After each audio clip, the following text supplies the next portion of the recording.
अभिवादन स्वीकार कीजिए नासिर का। दोस्तों, आज मैं एक ऐसे विषय को लेकर के आया हूं कि जो लगभग सभी लोगों के साथ ये चीज हुई होगी। आप घूमने जाते ही हैं और होटल में आप रुकते भी हैं। अक्सर आजकल जितने भी होटल्स होते हैं वहां पे कॉम्प्लीमेंट्री ब्रेकफास्ट रहता ही है। ऐसी ही एक घटना है। मैं पत्नी के साथ होटल में रुका हुआ था। सुबह 10 बजे मैं नाश्ता करने गया, क्योंकि नाश्ते का समय 10:30 तक होता है। इसलिए होटल वालों ने बताया कि जिसे भी जो कुछ लेना है वो 10:30 बजे तक ले ले, उसके बाद बुफे को बंद कर दिया जाएगा।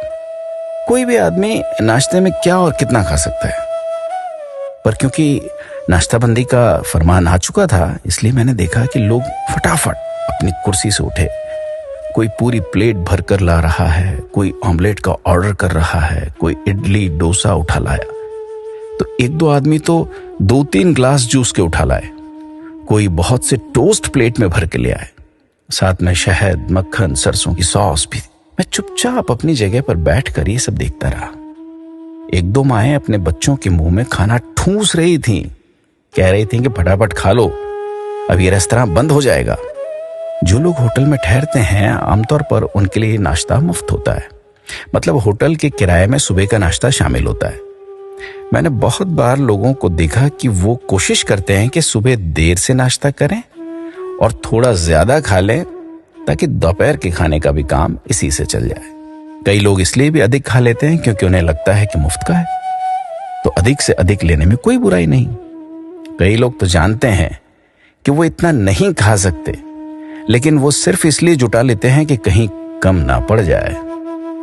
दरअसल हर शख्स अपनी खुराक पहचानता है। वो जानता है कि वो इतना ही खा सकता है, पर वो लालच में फंसकर जरूरत से अधिक जुटा लेता है। मैं चुपचाप अपनी कुर्सी से सब देख रहा था। 10:30 बज गए। वो रेस्तरां बंद हो चुका था। लोग बैठे थे। टेबल पर खूब सारी चीजें उन्होंने जमा कर ली थी, पर अब उनसे खाया नहीं जा रहा था। कोई भला 2-3 ग्लास जूस कैसे पी सकता है, ऊपर से 4 ऑमलेट, बहुत सारे टोस्ट। कई बच्चे माँ से झगड़ रहे थे कि उन्हें अब नहीं खाना। माएं भी खाकर और खिलाकर थक चुकी थी, और अंत में एक एक कर सभी लोग अपने टेबल पर नाश्ता छोड़कर धीरे धीरे निकलते चले गए। मतलब इतना सारा जूस, फल, अंडे, ब्रेड, सब बेकार। दोस्तों, यही जिंदगी है। हम सब अपनी भूख से अधिक जुटाने में लगे हैं। हम सभी जानते हैं कि अब इसका इस्तेमाल नहीं कर पाएंगे। हम जानते हैं कि हमारे बच्चे भी इसे भोग नहीं पाएंगे, पर हम अपनी अपनी टेबल पर जरूरत से अधिक जुटाते हैं। और जब हम जुटाते हैं, हम इतने अज्ञानी नहीं होते कि हम नहीं जानते कि हम इन्हें पूरी तरह नहीं खा पाएंगे।